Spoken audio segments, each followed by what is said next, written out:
O tema desta videoaula de hoje é a Introdução à Anatomia Humana. Essa aula foi ministrada ao curso técnico de enfermagem do SESUC na disciplina de Ciências Morfológicas. Por definição, anatomia, etimologicamente falando, ana é em partes, tome em cortar. Então, para a gente estudar anatomia, a gente divide o corpo, a gente corta o corpo a ser estudado, separando-os em partes. Antes da gente falar da anatomia propriamente dita, a gente precisa definir alguns termos muito usados em anatomia, entre os quais nós vamos saber o que é normal. Normal é aquilo que acontece para a média da população. Na verdade é um termo um tanto quanto polêmico, porque se nós formos parar para pensar o que é normal, o que é anormal, então nós vamos considerar para a anatomia aquilo que acontece na maior parte da população estudada, na média da população. Variação anatômica é, por definição, alteração da forma sem prejuízo da função. Então, um indivíduo que tem um dedo a mais, mas a mão funciona adequadamente, isso é uma variação anatômica. Um vaso sanguíneo que se posiciona num local diferente do que a maioria da população, mas ele funciona, ele dá a passagem normalmente para o sangue, é uma variação anatômica. Então a gente define variação anatômica como variação da forma sem que haja prejuízo na função daquele órgão, daquela estrutura anatômica. Anomalia é o termo que se dá para uma alteração da forma com prejuízo da função.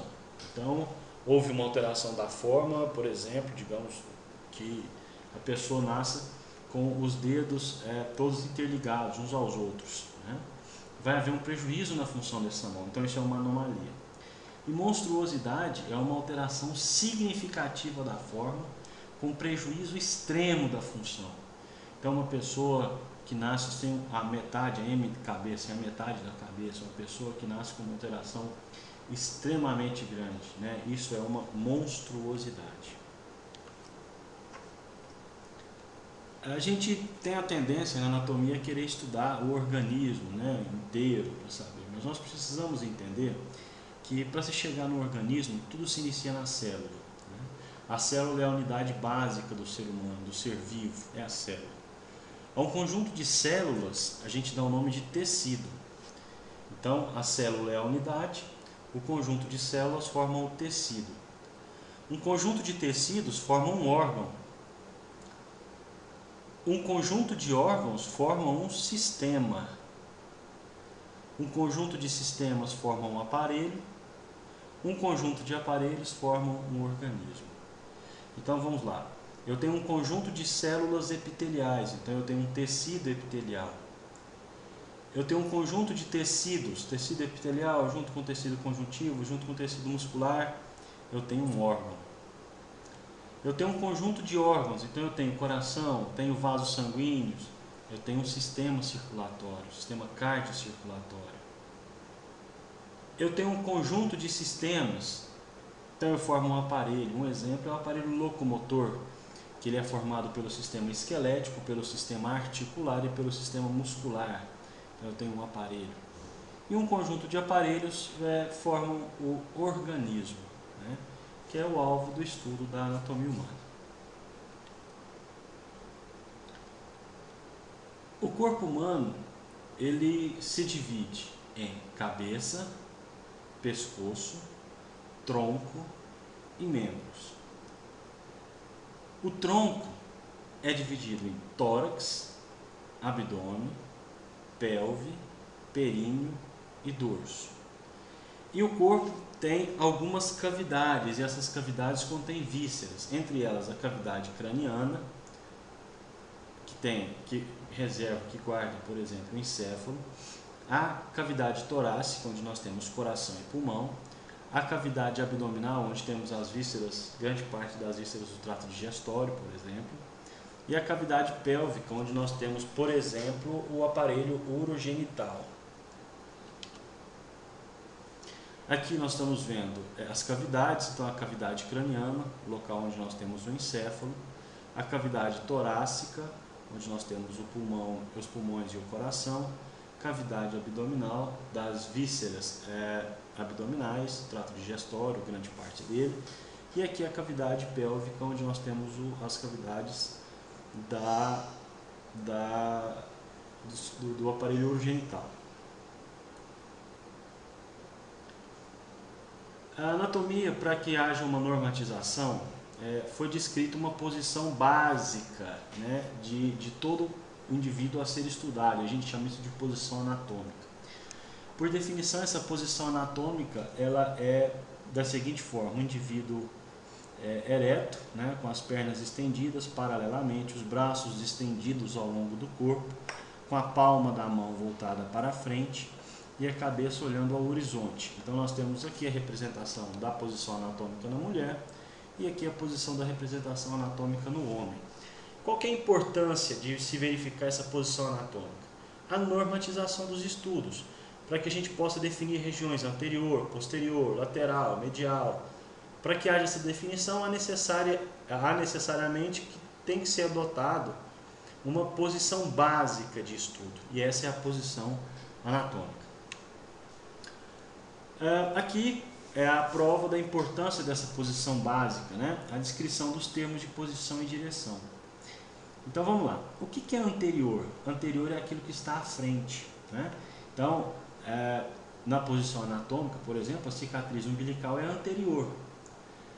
O mamilo do peito é anterior. E assim sucessivamente. Posterior é aquilo que está atrás, né? Por exemplo, o ânus é posterior. A escápula é um osso posterior. Então nós temos a descrição de anterior e posterior. Veja bem, na anatomia não se usa à frente, atrás, e sim anterior a, posterior a alguma coisa. Ok? Superior e inferior. Superior é aquilo que está acima de algo. Inferior é aquilo que está abaixo de algo. Então eu posso citar como exemplo, a cabeça é mais superior com relação ao tronco do que a cicatriz umbilical, que é mais inferior. Então quando a gente quer falar algo que está acima ou algo que está abaixo, na definição anatômica a gente usa superior e inferior. Medial e lateral.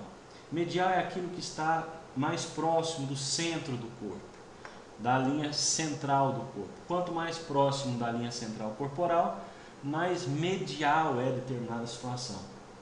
Lateral, ao contrário da medial, lateral é aquilo que se afasta da linha média do corpo. Quanto mais distante a linha média, mais lateral é determinada estrutura. Intermédio. Intermédio é algo que está entre o medial e o lateral. Não é nem medial, nem na linha média e nem lateral, é intermédio. Nós vamos estudar na próxima aula, por exemplo, os cuneiformes, que são ossos do pé, né? Ossos do tarso.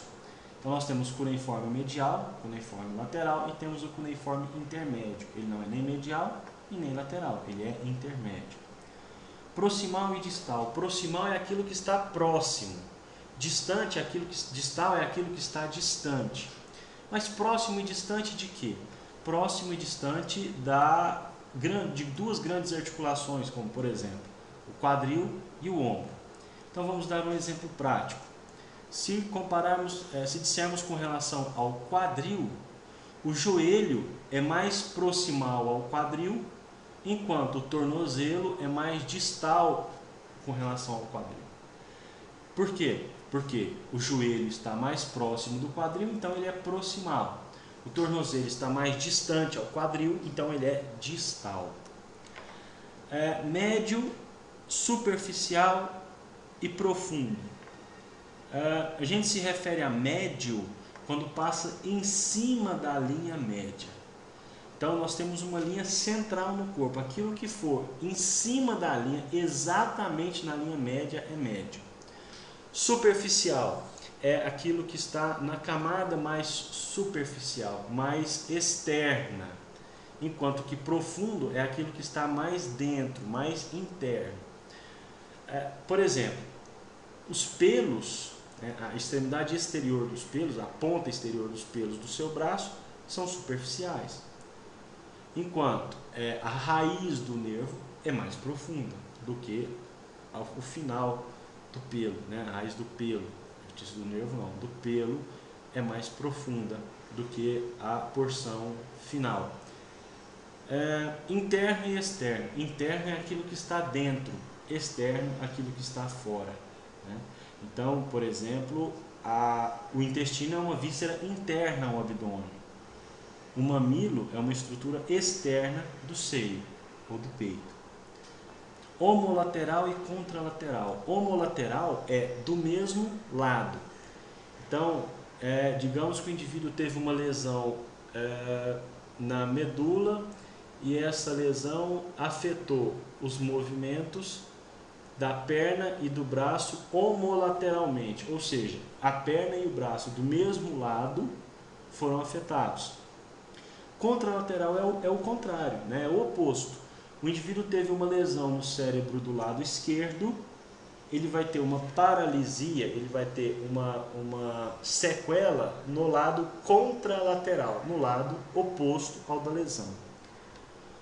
Oral e caudal. Oral é aquilo que está mais próximo da cabeça e caudal é aquilo que está mais distante da cabeça.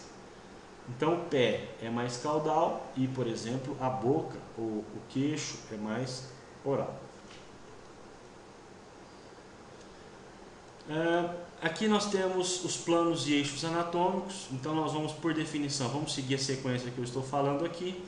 No plano sagital, eu tenho dois segmentos de corte, dois tipos de corte, né?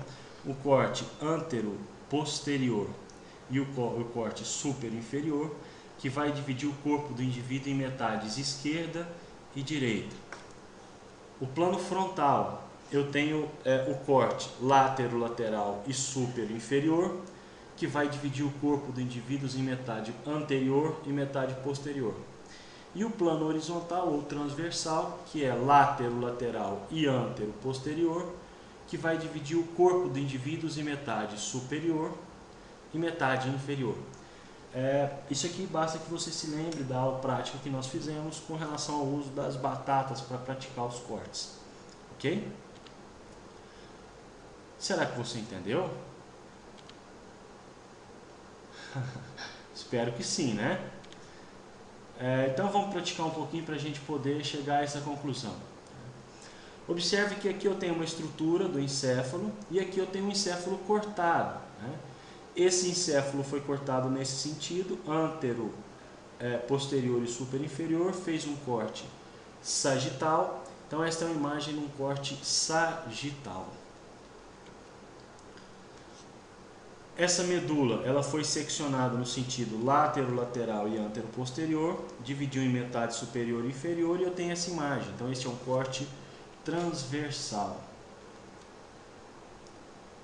Este rim, na posição anatômica, foi feito um corte látero-lateral e super-inferior, dividiu em metade anterior e metade posterior, e aqui eu tenho um corte frontal.